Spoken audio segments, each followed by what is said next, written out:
Welcome to the Richmond Market Insight Forum podcast, where bold ideas, sharp insight and industry leaders come together.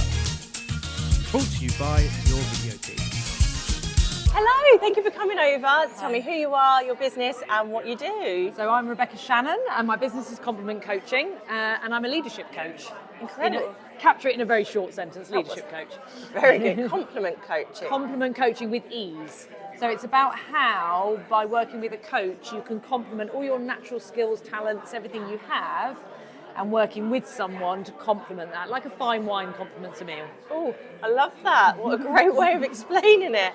So you've come along today as a speaker. Mm-hmm. You've done one already. How did it go? Yeah, really good. So I'm doing a session on the power of systems, which is based on a book by Trevor and Steve Chandler, which is all about how everything in life is a system. So if we're not getting the results that we want, we can look at the systems, we tweak the systems, we can get out all of the if, buts and maybes, just look at the system, tweak the system, get different results. Love that. So it's just looking at the baseline and going, right, what's here? What's the facts? What do we know? Yeah. Here's the result. Because everything is a system. The thing is, a lot of our systems are default. They're not designed. So really, it's like seeing everything as a system and then bringing some intentionality to it, designing a better system, get better results. So this morning's session was great. We had some great examples of systems that were working, systems that weren't working, and people going away with like, I now just get to change the system and then I get a different result. So yeah, really great session. I love that. And so can you change systems? Once you've got one, is it a continual monitoring of that system and going, oh, hang on, it's not performing the same way? Absolutely, yeah. Just like anything, like you tweak it, you change it, you review it. Once I say to people, once you see everything as a system, you've then got a framework that you can keep coming back to. Is it getting the result I want? Then go into the system, which part of the system isn't working, tweak it, change it, get different results. And I bet today's audience love a conversation. They are so data driven and systems give you good data. Yeah, absolutely, yeah. So yeah, it was great participation, some great ideas, great conversation. So yeah, I'm loving it. So what's brought you into Richmond events and the Insight Forum today? Well, so I did an event with Richmond in the Belfry a couple of years ago, which was a different industry. It was logistics and supply chain. And I was there as a coach. So basically I did one-to-one sessions and a couple of workshops. And I love anywhere that people are brought together, anywhere where we get to be curious and we get to learn more and we get to challenge ourselves. You know, John, the keynote speaker this morning, spoke about how self-awareness is the beginning of any great leader. And actually, these events are a great way to become more self-aware because we get challenged, we get asked to look at things we didn't know, things we did know, but from a different perspective. So for me, anywhere that we bring people together in these kinds of environments, I want to be a part of. Love it. What I love about speaking and presenting is obviously it's almost like a way of giving back and just we all love to share that knowledge that we have. Yeah. But how does it work in reverse? Because there's no, do you do this and then walk away and you don't have anything? What do you get out of today? Well, I'm joining other sessions. The keynote speech this morning, I got so much from. I was making so many notes, which I will then share with my own thoughts on it. Just been to Zoe's session about personal brand and thought leadership. Got loads of stuff from there. A couple of things I need to go away and have a look at from self-awareness and get over and do something different with. Get to meet great people. And then also I follow up. I follow up with the people that I meet. I follow up with the people that I connect with. And I work with people. So I'm in an environment with lots of people. The chances are that I'm going to get something back from it. So I love to give, I love to share, and I show up for myself. So I will make sure that I get something, I create something from this event. Really important question. Mm-hmm. What cat did you vote for?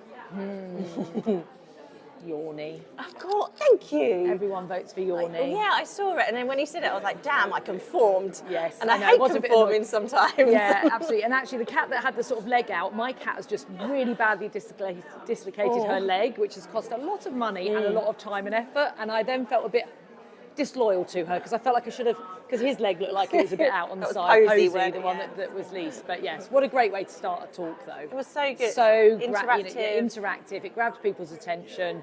Everyone was a bit like, where is he going with this? And it was, great. It reminded me in Zoe's session, she was talking about a good hook on LinkedIn for your posts, and I might share the kitten picture and see how that works as a hook. I love that. And what's your top tip then to businesses at the moment?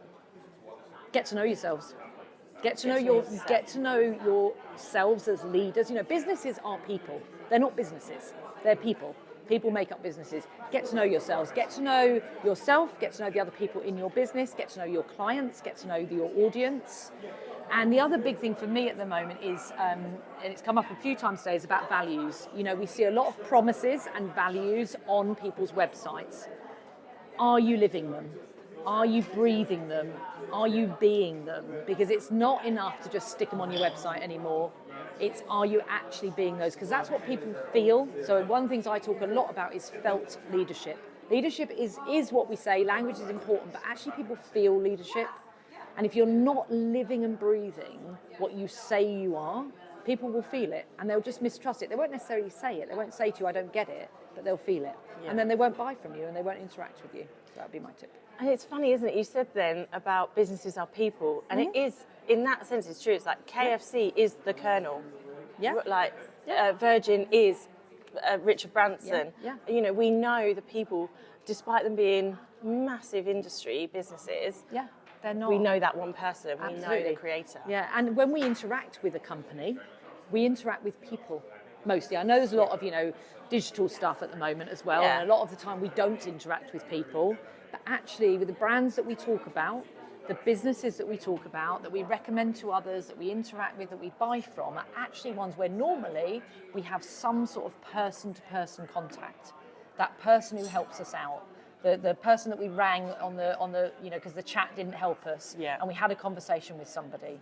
It's still people driven. It doesn't matter how much AI there is, how much tech there is, it still comes back to people connection. Rebecca, thank you so much. I wish you the best for your afternoon speech, and I will pop in and have a look at that one as well. Thank you so much for joining us today. Thank you. Thank you for joining us on the Richmond Market Insight Forum podcast, where every conversation sparks new thinking. Brought to you by your video team.